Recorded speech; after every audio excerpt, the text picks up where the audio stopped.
예, 우리가 구약 성경의 에스더서를 함께 살피고 있습니다. 에스더는 저 포로로 잡혀간 그리고 페르시아 땅에 남겨진 한 여인이었죠. 이제 성경의 사건 흐름상 이제 에스더가 등장을 해야 될 때가 되었는데, 오늘 지난주까지는 하나님께서 세속 역사를 어떻게 주관하시고 어떻게 다루셔서 에스더가 등장할 수 있는 완벽한 세팅을 마련하셨나 하는 것을 우리가 살펴보았습니다. 1장에서는 기존의 왕후가 와스디라는 왕후가 있었는데, 그 왕후가 신하들의 조언을 듣고 마침 그 왕이 폐위를 시켰었죠. 마침 이제 왕후의 자리가 비었습니다. 그리고 1장과 2장 사이에서는 성경의 기록은 없지만 우리가 세속 역사에서 확인할 수 있는 바가 있었죠. 아하수에로 왕, 이 왕이 그 사이에 그리스와의 전쟁에서 큰 패배를 하고 돌아왔습니다. 이 왕의 아버지는 우리 마라톤 경기의 유래가 되는 그 마라톤 전쟁에서 졌었고, 그리고 오늘 이 아하수에로 왕은 우리 지난주에 살핀 바와 같이 유명한 영화 그 301편 2편의 배경이 되는 그리스와 페르시아의 그 전투에서, 사실은 페르시아가 훨씬 더 큰 제국이었고 다수의 생각에 페르시아가 이길 것이다 생각했던 그 전쟁에서 의외로 이 왕이 마침 큰 패배를 하고 돌아오게 되었었습니다. 그래서 때마침 아하수에로 이 왕에게는 큰 위로가 필요했죠. 우울했고 낙심했고 어디서라도 위로가 필요했습니다. 그런데 그 옆에 왕후도 없습니다. 그러자 이제 신하들은 왕후를 새로 뽑읍시다 그랬죠. 그래서 이제 에스더가 등장할 완벽한 세팅이 준비가 되었습니다. 자, 이제 그렇다면 이제 뭔가 이야기 흐름상 에스더가 이제 등장하겠어, 이제 밝은 분위기가 될 것 같아, 그렇게 생각이 될 수 있는데, 그러나 사실 우리가 지난주까지 살펴본 그 본문까지는 우리가 그 당시에 내가 에스더라면, 우리가 그 에스더의 개인적인 그 상황 속에 들어가서 내가 에스더라면 어땠을까를 우리가 좀 생각해 보면, 에스더는 사실 한치 앞의 미래를 아직은 모르는, 매우 불안함 가운데 또 불행한 가운데 그런 상황 가운데 있었습니다. 그는 물론 지난 본문에서 일명 미스 페르시아 왕후 경연 프로그램 이렇게 부릴 만한 그런 대회에 출전을 했지요. 우리가 보면 무슨 미인 대회 같은데 그러면 좋은 상태 아니야 싶지만 사실 그것은 그렇게 좋은 자리가 아니었죠. 전국에서 400명이 뽑혀져 오게 되었는데, 그 중에서 물론 한 명은 왕후가 되겠지만 나머지 399명은 어떻게 된다 그랬죠? 이제 돌아가서 나는 안 됐으니 돌아가서 새 출발을 해야겠어, 그런 것이 아니라 399명은 그냥 평생을 후궁으로 잊혀져야 하는 그런 운명이었죠. 그리고 여기는 지금 모두가 다 자원해서 내가 한번 도전해 보겠어 하고 나온 자리도 아니었죠. 그냥 끌려 나온 것이었습니다. 그리고 이제는 왕의 침실에 차례로 들어가야 하는 그런 처지였었습니다. 저는 우리 생애 가운데도 그런 때가 참 많다라는 것을 발견하는데요. 마치 내가 원치 않는 그런 상황 가운데 우리가 끌려져 가는 그런 경우이죠. 내가 지금 여기 캐나다에 온 것은 잘한 선택일까? 내가 지금 미래를 위해서 이렇게 되어 있고 여기까지 왔는데 이것은 잘하고 있는 것일까? 그리고 나는 어떤 고통 가운데 이렇게 처하게 되었는데 이거는 맞는 그런 시간일까? 나는 왜 여기 있을까? 그냥 운명에 이끌려서 여기까지 온 것이 아닌가? 그런 때들이 있죠. 바로 그런 마음이 이 경연대회까지 온 그 에스더의 그런 마음이었습니다. 사람에게 있어서 가장 힘든 것은 늘 현재라고 하죠. 아무리 큰 고통이나 어떤 사건도 사실은 시간이 지나가게 되면 그것은 아름답게 기억되기도 하고 최소한 무덤덤하게 기억되기가 쉽지요. 그런데 가장 힘든 것은 내가 지금 겪고 있는 이것은 어떻게 마무리될지를 아무도 모르기 때문에 이 현재가 가장 어려운 것이다 라고 이야기를 합니다. 여러분들도 아마도 그런 현재들을 겪고 있고 현재들이 있을 텐데요. 그런 현재 가운데 우리에게 가장 필요한 것은 무엇일까요? 에스더를 보면 이제 에스더가 이런 최악의 상황 그런 가운데에서 거기서 조금씩 좋은 소식을 듣게 됩니다. 에스더는 지금 왕후 경연대회 같은 곳에 뽑혀져 끌려져 왔습니다. 조금 예상치 못한 대우를 받기 시작하죠. 우리 8절 9절 말씀입니다.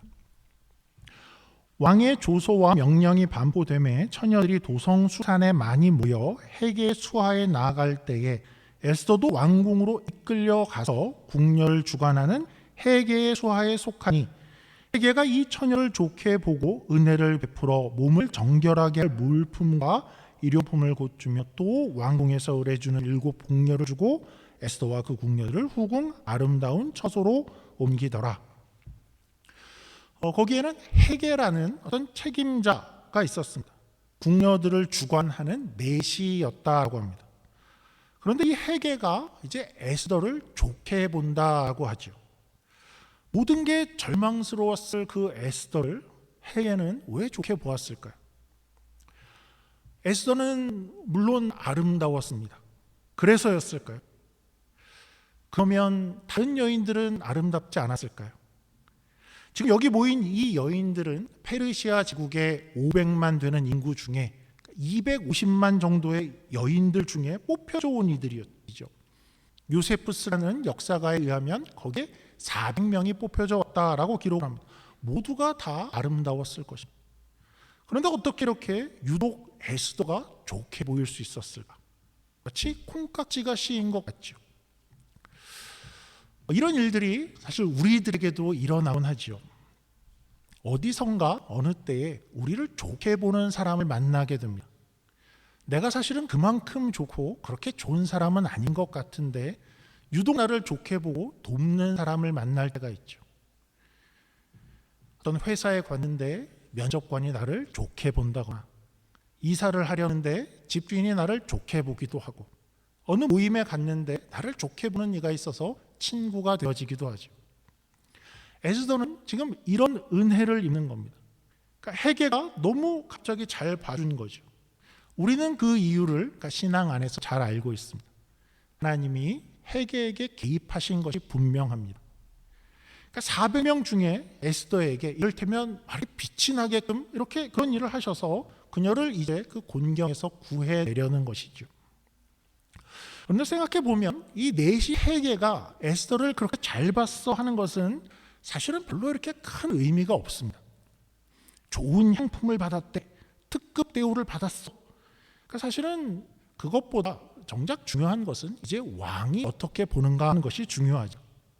왕은 어땠을까? 성경은 이렇게 기록을 하고 있는데요. 우리 16절, 17절입니다.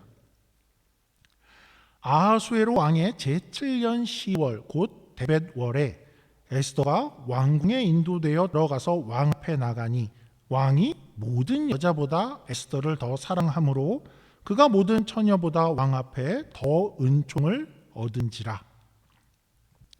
사실 한 번은 우연일 수 있지만 그러니까 두 번이 반복되니 이제 우연 같아 보이지 않지요. 그러니까 왕에게도 이 에스더가 더 사랑스러워 보이는 것입니다. 우리는 성경이 이렇게 명시적으로 이야기하지 않지만 이 성경 속에서 하나님이 개입하고 계시는구나 하는 것을 우리는 발견을 할 수 있습니다. 분명히 하나님이 하시는 것 같죠.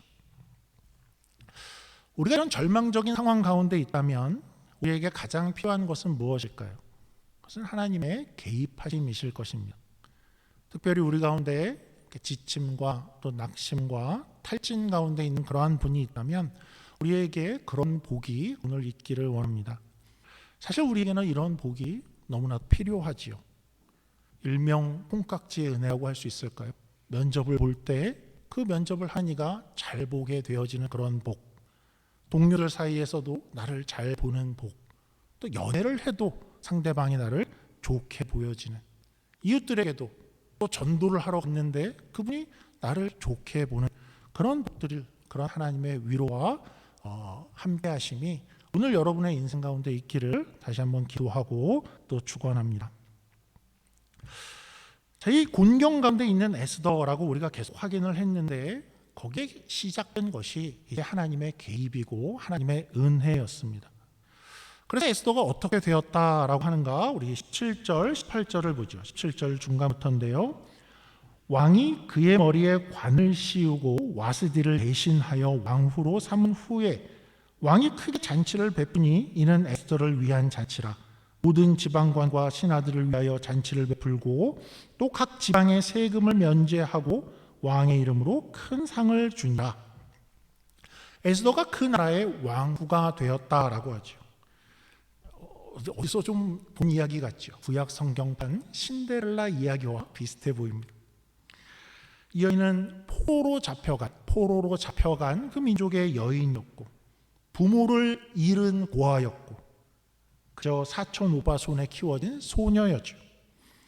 어느 날 많은 처녀들 가운데 뽑혀져서 끌려갔는데 그가 왕후가 되었더라의 이야기입니다. 그런데 다른 여느 신데렐라 이야기 같으면 여기서 이제 끝이 나고 이야기는 행복하게 영원히 오랫동안 살아더라 그럴 것 같은데 이야기가 그렇게 끝이 나지 않죠. 에스더서를 보면 이제 시작입니다. 그러고 보니까 이 이야기 중간에 한 사람이 등장을 했었는데 에스더의 사촌 오빠 모르드게가 등장을 했었습니다. 그가 어떤 사람이었는가 하는 것을 한번 돌아가 보죠. 우리 2장 5절 6절입니다. 도성 수산에 한 유다인이 있으니, 그러니까 수산은 페르시아의 그 수도죠. 도성에 한 유다인이 있는데 이름은 모르드게라. 그는 베냐민 자손이니 기스의 증손이요 시므이의 손자요 야일의 아들이라. 전에 바벨론 왕 느부갓네살이 예루살렘에서 유다 왕 여고냐와 백성을 사로잡아 갈 때에 모르드게도 함께 사로잡혔더라. 화면을 계속 띄워주시면 이 부분은 사실 해석이 좀 분분한 구절입니다. 그냥 무심코 우리가 보면 여기 뭐가 어려운 거야 싶지요. 어디가 어려운 거야 싶은데요. 모르드게의 족보가 있고 그가 이스라엘에 살다가 바벨론 왕에게 남쪽 유다가 망할 때 그때 포로로 잡혀왔나 보다. 그렇게 넘어갈 수가 있는데 역사를 좀 주의 깊게 보는 사람들에게는 이게 좀 어려운 문제고 난제입니다. 사실은 이런 성경 구절이 성경에 나올 때마다 설교자로서는 좀 고민이 있습니다. 내가 아무 말을 안 하면 아무도 궁금해하지 않을 텐데 이런 걸 이야기해야 되나 하는 그런 고민이죠. 그런데 이번에 에스더를 지나가게 되면 최소 몇 년간은 이 본문을 우리가 만날 것 같지 않아서 기회가 있을 때 한번 확인을 하고 싶고 또 특히 그래야 되는 이유 중 하나는 이런 구절들이 사실 많은 현대인들로 하여금 성경을 멀리하게 하는 그런 이유가 될 수 있기 때문이기도 합니다. 그러니까 성경은 논리적으로 맞지 않아. 상식으로만 봐도 엉성해 보여. 그런 얘기들이 있는 게 성경이잖아. 그러니까 젊은이들이 교회에 있다가 대학생만 되면 또 지적으로 좀 열심인 사람들이 보면 이런 구절 속에서 성경이 말이 안 되는 것 같아 하고 정을 떼어버리기가 쉽습니다. 그러니까 왜 이게 어려운 문제일까요? 우리 6절에 보시면 이런 부분이 있는데요. 전에 바벨론 왕 느부갓네살이 예루살렘에서 유다 왕 여고냐와 백성을 사로잡아 갈 때 그런데 그때가 언제인지를 우리는 정확히 알고 있습니다. 여고냐 왕이 잡혀갈 때에는 BC 597년입니다. 우리가 역사로 그것을 알고 있습니다. 그런데 지금 에스더서는 이 에스더서의 배경이 되는 아하수의 왕이 나오고 연회를 베풀고 전쟁이 있었던 이 시기는 BC 480년경이 다 돼서입니다. 그러니까 BC로 얘기하니까 머리에 잘 안 들어오실 텐데 시간상으로 벌써 110몇 년이 지나가 있는 것입니다. 그러니까 모르드게가 나라가 망할 때 그때 잡혀왔는데 아직도 정령하냐? 그러니까 이런 것이죠. 아무리 어린 10대에 잡혀왔다 해도 지금은 130살도 넘었을 텐데 그러면 사촌 동생 에스더는 몇 살이란 말이냐? 몇 살인데 곱고 아름답다고 하느냐? 그러니까 이런 점들이 나오는 거죠. 그러니까 이렇게 생각을 하면 그 시기가 잘 안 맞고 나이가 너무 많아 보이는 것입니다. 그래서 어떤 이들은 성경은 참 엉성하다라고 이야기를 하는 것이죠. 그런데 사실은 이 구절을 보면 우리 다양한 해석이 사실 가능한 부분입니다. 첫째는 이렇게 생각을 하시는 분들이 있는데요. 모르드게가 실제로 그렇게 오래 살았을 것이다 라고 생각하는 이들이 있습니다. 134에도 정정했을 것이다 라고 생각한 것이죠. 그러니까 이게 전혀 불가능한 것은 사실 아니죠. 그냥 그렇게 여기기도 합니다. 그리고 둘째는 이렇게 해석하기도 합니다. 이게 히브리어 원어로 가보니까 이 구절은 그때 잡혀온 사람이 꼭 모르드게가 아니어도 되게 되어 있습니다.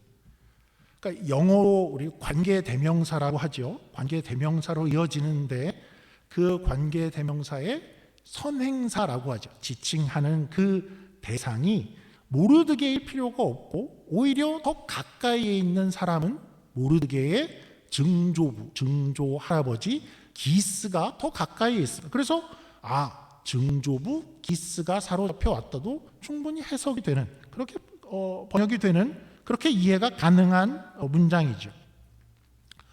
그리고 또 다른 해석도 가능한데 그때 어떤 사람이 아니라 맨 마지막 단어가 베냐민 지파여서 이스라엘의 베냐민 사람들이 그때 잡혀왔다도, 그 모르드게 선조들이 잡혀왔다도 충분히 번역이 해석이 가능한 그런 구절이죠.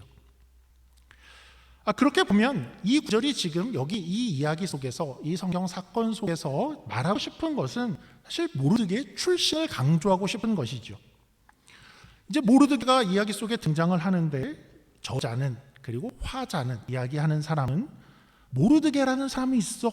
그는 누구냐 하면 말이지, 그는 그냥 저 먼 땅에 이민 3세 4세로 그냥 아무 혈통 없이 그냥 태어난 아무의 그런 사람이 아니었어를 얘기하고 싶은 거죠. 신앙에 혈통이 있는 사람이야. 이스라엘에서 잡혀온 사람들 중에 그 집안 사람이야. 그 이야기를 하고 싶은 것입니다. 그래서 여러분들 성경 중에 이제 한글도 번역이 여러 개가 있고 영어도 버전이 여러 성경이 있는데 한번 보시면 다양하게 이것을 해석을 해놓은 것을 우리가 볼 수가 있습니다.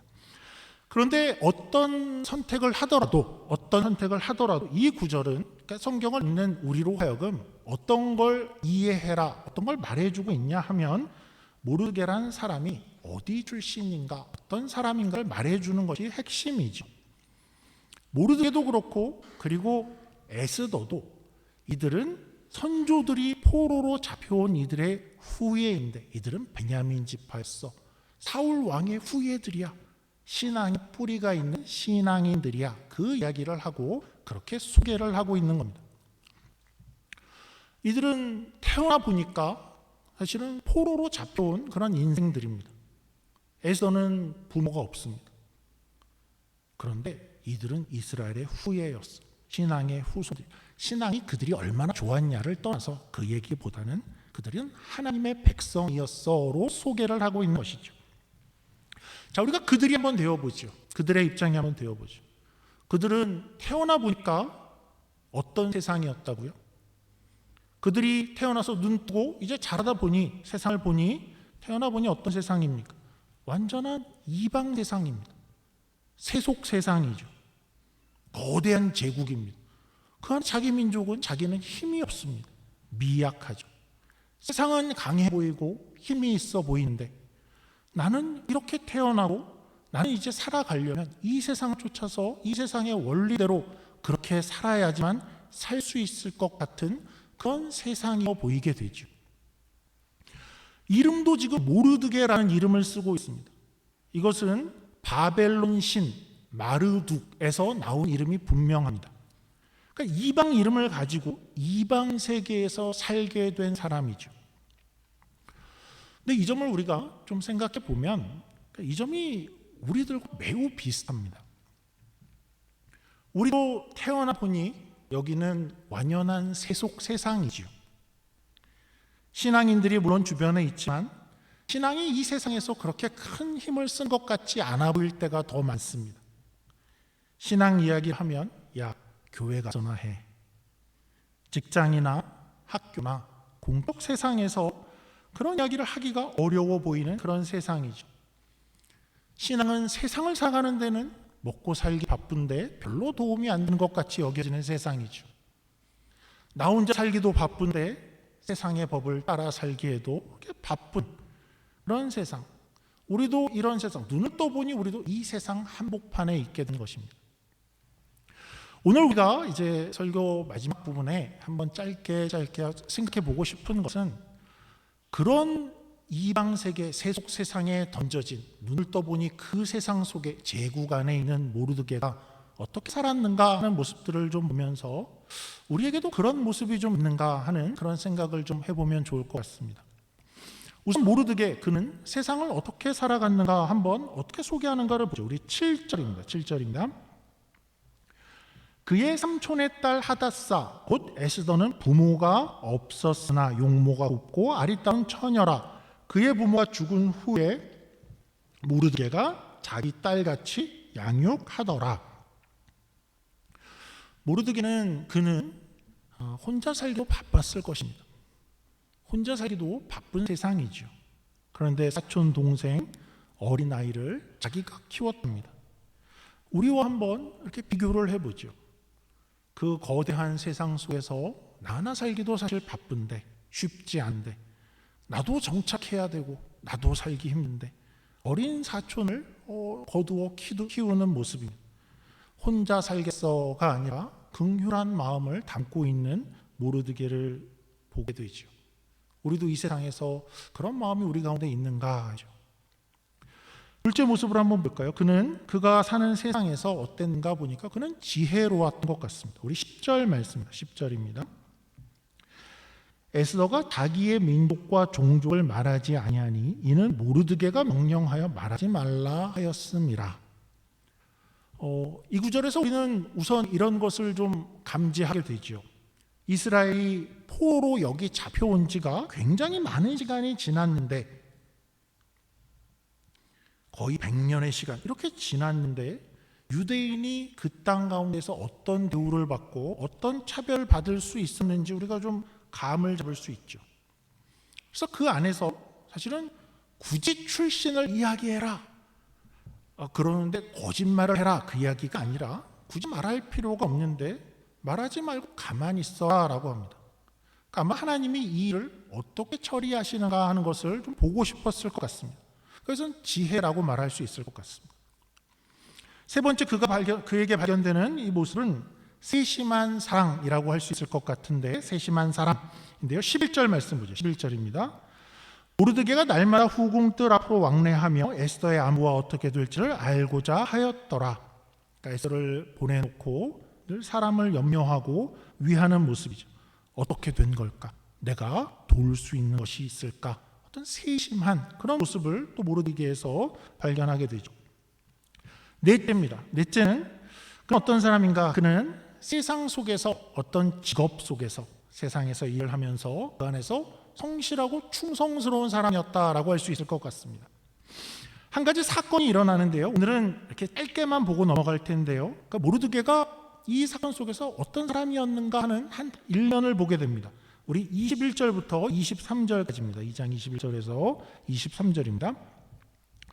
모르드게가 대궐 문에 앉았을 때에 문을 지키던 왕의 내십 빅단과 데레스 두 사람이 원한을 품고 아하수에로 왕을 암살하려는 음모를 꾸미는 것을 모르드게가 알고 왕후 에스더에게 알리니 에스더가 모르드게의 이름으로 왕에게 아뢰은지라. 조사하여 실증을 얻었으므로 두 사람을 나무에 달고 그 일을 왕 앞에서 궁중일기에 기록하니라. 그는 대궐 문에 앉았다라고 하죠. 그러니까 이것은 관리가 되어 있다라는 그런 표현입니다. 그가 공직에 있다라는 그런 뜻이죠. 그러니까 에스더의 덕이었는지 모르겠습니다. 그는 이제 어떤 관리가 되어져 있습니다. 그리고 그는 어떤 모습을 보여주냐면 그 자리에서 성실하고 충성스러운 모습을 보여주죠. 나라에 속한 그 자기 일에서 자기 직업과 자기 위치에 맞는 일을, 그 용기를 가지고 성실하게 임하는 그런 모습을 우리가 발견하게 되죠. 마지막 다섯 번째인데요. 그는 세속 세상에서 어떤 모습으로 살고 있는가 하는 것을 보고 싶은 것인데, 우리 3장 1절에서 4절 말씀입니다. 함께 봉독한 부분인데요. 다시 한번 봉독합니다. 그 후에 아하수에로 왕이 아각 사람 함므다다의 아들 하만의 지위를 높이 올려 함께 있는 모든 대신 위에 두니 대궐문에 있는 왕의 모든 신하들이 다 왕의 명령대로 하만에게 꿇어 절하되 모르드게는 꿇지도 아니하고 절하지도 아니하니 대궐문에 있는 왕의 신하들이 모르드게에게 이르되 너는 어찌하여 왕의 명령을 거역하느냐 하고 날마다 권하되 모르드게가 듣지 아니하고 자기는 유다인임을 알렸더니 이 시기는 에스더가 왕후가 된 지 약 5년이 지난 때입니다. 하만이라는 자가 모든 대신 위에, 그러니까 우리 식으로는 총리가 되어져 있습니다. 모든 사람이 하만에게 절을 하고 있다라고 하는데 모르드게는 절을 하지 않는다라고 합니다. 모르드게가 왜 하만에게 절하지 않았는가 하는 것을 우리가 정확히 알 수는 없습니다. 그런데 여기서 주목을 끄는 점이 한 가지 있죠. 이렇게 하면서 그는 뭐라고 하냐면 그가 여기서는 자신이 유다인임을 밝히고 있다라고 표현을 하죠. 뭐죠? 모르드게는 여기 이 문제는 이제 신앙의 문제다라고 생각을 하는 것입니다. 하나님이 아닌 내가 누군가에게 지금 꿇고 절을 하는 것은 이것은 여기 이 세상 속에서도 신앙의 문제다라고 생각을 한 것이죠. 주위에 있는 모든 사람들이 야 이건 누구나 다 하는 거야, 그냥 해야 되는 거야 라고 그렇게 설득을 해왔을 것입니다. 그러나 그가 생각해 이것은 신앙에 관한 문제면 나는 단호해야겠다라는 그 모습을 보여주죠. 그는 사실 생각해보면 그 세상에서 자기는 이름도 바꾸고 그리고 양보도 하고 또 함께 지혜롭게도 살고 세상의 직업 가운데 충성되고 성실하게도 살아온 그런 사람이었습니다. 그런데 어떤 문제가 신앙의 문제구나 할 때에는 그는 양보하지 않고 있지요.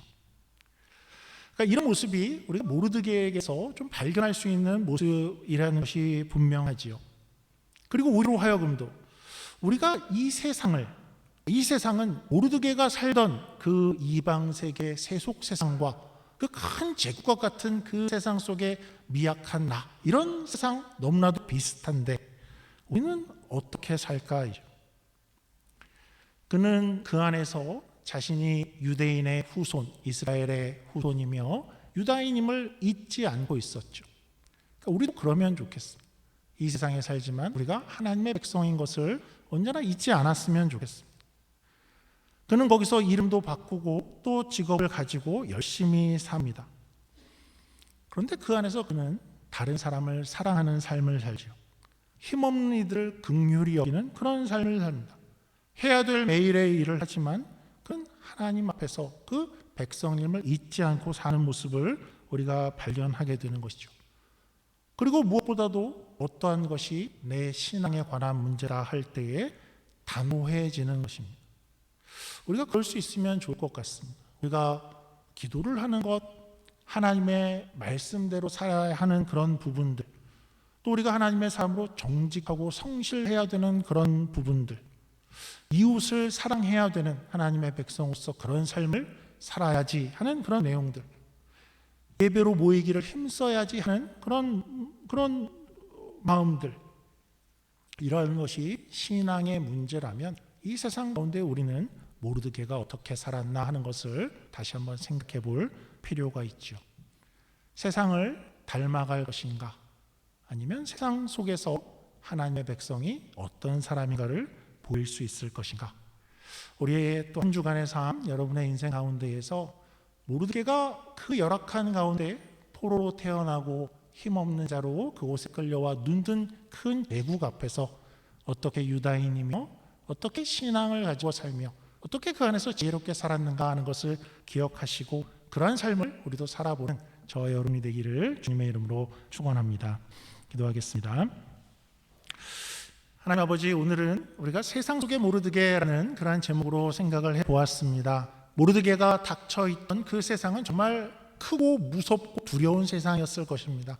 페르시아의 대제국이며 자신은 끌려온 포로며 힘이 없음을 발견했을 것입니다. 그러나 그 모든 가운데에 삶을 살아가는 가운데 모르드게가 어느 때에도 자신이 유다인임을, 하나님의 백성임을 잊지 않고 살았던 것을 우리가 좀 배울 수 있기를 원합니다.